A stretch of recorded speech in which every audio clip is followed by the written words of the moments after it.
AG ನ್ಯೂಸ್ಗೆ ಸ್ವಾಗತ. ಜಾತಿ ಗಣತಿ ವರದಿ ದೋಷಪೂರಿತ ವರದಿಯಾಗಿದೆ. ಈ ವರದಿಯಲ್ಲಿ ಲಿಂಗಾಯತರಿಗೆ ಅನ್ಯಾಯವಾಗಿದೆ ಅಂತ ಗದಗನ ತೋಂಟದಾರ್ಯ ಮಠದ ಪೀಠಾಧಿಪತಿ ಡಾಕ್ಟರ್ ಸಿದ್ದರಾಮ ಶ್ರೀಗಳು ಅಸಮಾಧಾನ ವ್ಯಕ್ತಪಡಿಸಿದರು. ನಗರದ ತೋಂಟದಾರ್ಯ ಮಠದಲ್ಲಿ ಮಾಧ್ಯಮಗಳೊಂದಿಗೆ ಮಾತನಾಡಿದರು. ಸರ್ಕಾರ ಇನ್ನೊಮ್ಮೆ ಸಮೀಕ್ಷೆ ನಡೆಸಬೇಕು, ಮತ್ತೊಮ್ಮೆ ಜಾತಿ ಗಣತಿ ವರದಿ ಸಿದ್ಧಪಡಿಸಬೇಕು ಎಂದು ಒತ್ತಾಯಿಸಿದರು. ಜಾತಿ ಗಣತಿಯ ವರದಿ ಸಾರ್ವಜನಿಕರಲ್ಲಿ ಸಂಶಯ ಹುಟ್ಟುಹಾಕಿದೆ. ಸುಮಾರು 7-8 ವರ್ಷಗಳ ಹಿಂದೆ ಜಾತಿ ಗಣತಿ ಸಿದ್ಧಪಡಿಸಿದ್ದಾರೆ. ಆ ಜಾತಿ ಜನಗಣತಿ ವರದಿ ಸಮರ್ಪಕವಾಗಿಲ್ಲ. ಆ ವರದಿಯನ್ನು ಸಿದ್ಧಪಡಿಸಿದ ವ್ಯಕ್ತಿಗಳು ಕರ್ನಾಟಕ ಪ್ರತಿಯೊಬ್ಬ ವ್ಯಕ್ತಿಯನ್ನ ಸಂಪರ್ಕಿಸಿಲ್ಲವೆಂಬ ಆರೋಪವಿದೆ ಎಂದಿದ್ದಾರೆ. ಕರ್ನಾಟಕದಲ್ಲಿ ಲಿಂಗಾಯತರು ಬಹುಸಂಖ್ಯಾತರೆಂಬುದು ಎಲ್ಲರಿಗೂ ತಿಳಿದಿದೆ. ನಂತರ ಒಕ್ಕಲಿಗರು ಸೇರಿ ವಿವಿಧ ಜಾತಿಯವರು ಮುಂಚೂಣಿಯಲ್ಲಿ ಇದ್ದಾರೆ. ಆದರೆ ಲಿಂಗಾಯತರ ಜನಸಂಖ್ಯೆ ಗಣನೀಯವಾಗಿ ಕಡಿಮೆ ಆಗಿದೆ. ಲಿಂಗಾಯತರು ಮೀಸಲಾತಿಗಾಗಿ ಉಪಜಾತಿಯ ಹೆಸರನ್ನು ಬರೆಸಿರುವ ಕಾರಣ ಇರಬಹುದು. ದೋಷಪೂರಿತ ವರದಿಯನ್ನು ಸರ್ಕಾರ ಒಪ್ಪಿಕೊಳ್ಳುವುದರಿಂದ ಅನೇಕರಿಗೆ ಅನ್ಯಾಯವಾಗಬಹುದು.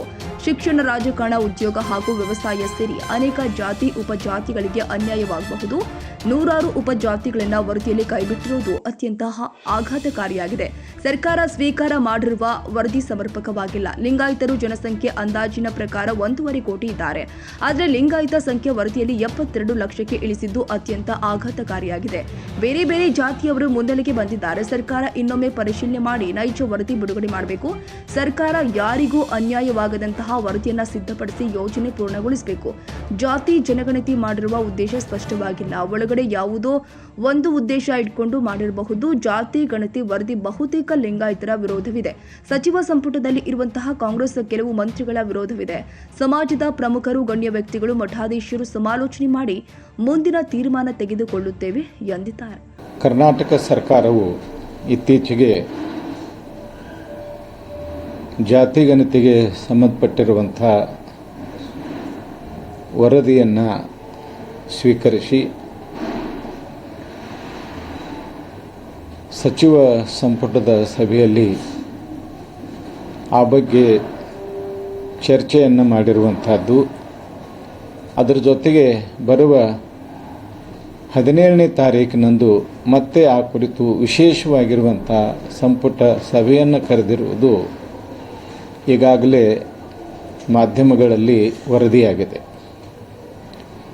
ಆ ವರದಿಯ ಪ್ರಮುಖ ಅಂಶಗಳು ಕೂಡ ದಿನಪತ್ರಿಕೆಗಳಲ್ಲಿ ಮತ್ತು ಎಲೆಕ್ಟ್ರಾನಿಕ್ ಮಾಧ್ಯಮಗಳಲ್ಲಿ ಪ್ರಕಟಗೊಂಡು ಈ ಜಾತಿ ಗಣತಿಯ ವರದಿ ಬಗ್ಗೆ ಸಾರ್ವಜನಿಕರಲ್ಲಿ ಅನೇಕ ಸಂದೇಹಗಳನ್ನು ಹುಟ್ಟುಹಾಕಿದೆ. ಸುಮಾರು 7-8 ವರ್ಷಗಳ ಹಿಂದೆ ಈ ಒಂದು ವರದಿ ಸಿದ್ಧಪಡಿಸಲಾಗಿದ್ದರೂ ಕೂಡ ಆ ಜಾತಿ ಗಣತಿ ವರದಿ ಸಮರ್ಪಕವಾಗಿಲ್ಲ. ಆ ವರದಿಯನ್ನು ಸಿದ್ಧಪಡಿಸಿರುವಂಥ ವ್ಯಕ್ತಿಗಳು ಕರ್ನಾಟಕದ ಪ್ರತಿಯೊಬ್ಬ ವ್ಯಕ್ತಿಗಳನ್ನು ಸಂಪರ್ಕಿಸಿಲ್ಲ ಅನ್ನುವಂಥ ಒಂದು ಆರೋಪ ಮೊದಲಿನಿಂದಲೂ ಕೂಡ ಕೇಳಿಬಂದಿರುವಂಥದ್ದು. ಇವತ್ತು ಆ ವರದಿಯ ಮುಖ್ಯಾಂಶಗಳು ಪ್ರಕಟವಾಗಿರುವಂಥ ಹಿನ್ನೆಲೆಯಲ್ಲಿ ಬಹುತೇಕ ಕರ್ನಾಟಕದಲ್ಲಿ ಲಿಂಗಾಯತರು ಬಹುಸಂಖ್ಯಾತರು ಅನ್ನುವಂಥ ಒಂದು ವಿಚಾರ ಎಲ್ಲರಿಗೂ ತಿಳಿದಿರುವಂಥ ಸಂಗತಿ. ನಂತರದ ಸ್ಥಾನ ಒಕ್ಕಲಿಗರದು. ನಂತರ ಇನ್ನೂ ಅನೇಕ ಜಾತಿಗಳಿಗೆ ಸಂಬಂಧಪಟ್ಟಿರುವಂಥ ವ್ಯಕ್ತಿಗಳು ಸ್ಥಾನವನ್ನು ಪಡೆದಿರುವಂಥದ್ದು ಈವರೆಗೆ ನಾವೆಲ್ಲ ನಂಬಿಕೊಂಡು ಬಂದಿರುವಂಥ ಮತ್ತು ತಿಳಿದುಕೊಂಡಿರುವಂಥ ಸಂಗತಿ. ಆದರೆ ಇತ್ತೀಚಿನ ಈ ವರದಿಯ ಮುಖ್ಯಾಂಶಗಳನ್ನು ಗಮನಿಸಿದಾಗ ಲಿಂಗಾಯತರ ಸಂಖ್ಯೆ ಗಣನೀಯವಾಗಿ ಕಡಿಮೆಯಾಗಿರುವುದು ನಮಗೆ ಕಂಡುಬರ್ತದೆ. ಅದರಲ್ಲೂ ವಿಶೇಷವಾಗಿ ಲಿಂಗಾಯತರು ಮೀಸಲಾತಿಗಾಗಿ ಈ ಒಂದು ಲಿಂಗಾಯತ ಅನ್ನುವಂಥ ಜಾತಿಯ ಹೆಸರನ್ನು ಬರೆಸಲಾರ್ದೇ ಉಪಜಾತಿಗಳ ಹೆಸರನ್ನು ಬರೆಸಿರುವಂಥದ್ದು ಕೂಡ ಕಾರಣವಾಗಿರ್ಬೋದು.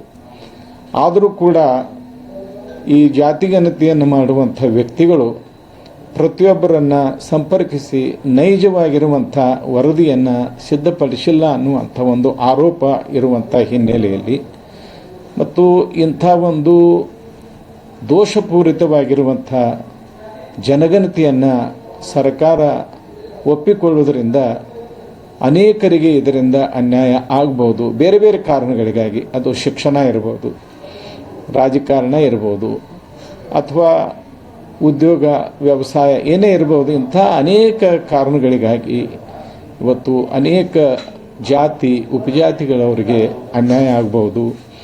ಅದರ ಜೊತೆಗೆ ಸುಮಾರು 100 ಉಪಜಾತಿಗಳನ್ನು ಈ ಒಂದು ಸಮೀಕ್ಷೆಯಲ್ಲಿ ವರದಿಯನ್ನು ಸಿದ್ಧಪಡಿಸುವಂಥ ವ್ಯಕ್ತಿಗಳು ಕೈ ಬಿಟ್ಟಿರುವಂಥದ್ದು ಕೂಡ ಅತ್ಯಂತ ಆಘಾತಕಾರಿಯಾಗಿರುವಂಥದ್ದು.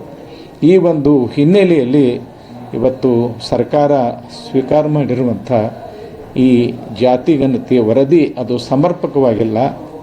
ಅನೇಕ ಜನ ಹಿರಿಯರು ಈ ವಿಷಯದಲ್ಲಿ ಪರಿಣಿತರಾಗಿರುವಂಥ ವ್ಯಕ್ತಿಗಳು ಮತ್ತೊಮ್ಮೆ ಸಮೀಕ್ಷೆ ನಡೆಸಿ ಈ ಒಂದು ಜಾತಿ ಗಣತಿಯ ವರದಿಯನ್ನು ಸಿದ್ಧಪಡಿಸಬೇಕು ಅನ್ನುವಂಥ ಒಂದು ಆಶಯವನ್ನು ವ್ಯಕ್ತಪಡಿಸಿರುವಂಥ ಹಿನ್ನೆಲೆಯಲ್ಲಿ ಸರ್ಕಾರ ಸಮಾಜದ ಹಿತದೃಷ್ಟಿಯಿಂದ ಮತ್ತು ಅನ್ಯಾಯಕ್ಕೆ ಒಳಗಾಗಿರುವಂಥ ವ್ಯಕ್ತಿಗಳ ಜಾತಿಗಳ ಹಿತದೃಷ್ಟಿಯಿಂದ ಮತ್ತೊಮ್ಮೆ ಅದನ್ನು ಪರಿಶೀಲಿಸಬೇಕು ಅಂಥೇಳಿ ಈ ಮೂಲಕ ಸರ್ಕಾರವನ್ನು ನಾವು ಆಗ್ರಹಿಸ್ತೇವೆ. ಕನ್ನಡಿಗರ ಮೆಚ್ಚಿನ ನಿಮ್ಮ ಎಜೆ 24/7 ನ್ಯೂಸ್ ಕನ್ನಡ ವಾಹಿನಿ ಇದೀಗ ಟಿವಿಯಲ್ಲಿ ಲಭ್ಯ. ಒಂದು ವೇಳೆ ನೋಟಿಸ್ ಕೊಟ್ಟಿದ್ರೆ ವಾಪಸ್ ತಗೋತೀವಿ. ಇವತ್ತು ವಕ್ಫ್ ಪ್ರಾಪರ್ಟಿ ಅಂತೇಳಿ ಬರ್ತದೆ ಅಂತ ಹೇಳಿದ್ರೆ ರೈತರು ಬೀದಿಗೆ ಬಂದ್ರೆ ಏನ್ ಮಾಡ್ಬೇಕಾಗತ್ತೆ? ಯಾರು ವೋಟ್ ಹಾಕಲಿಲ್ಲ ಅಂದ್ರೆ ಗ್ಯಾರಂಟಿನೆಲ್ಲ ಸ್ಟಾಪ್ ಮಾಡ್ಬಿಡ್ತೀವಿ.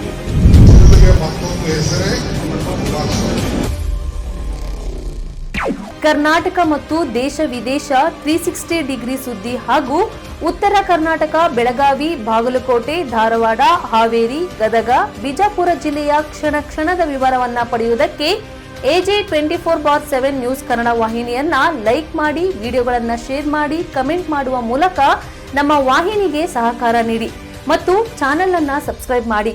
ಧನ್ಯವಾದಗಳು.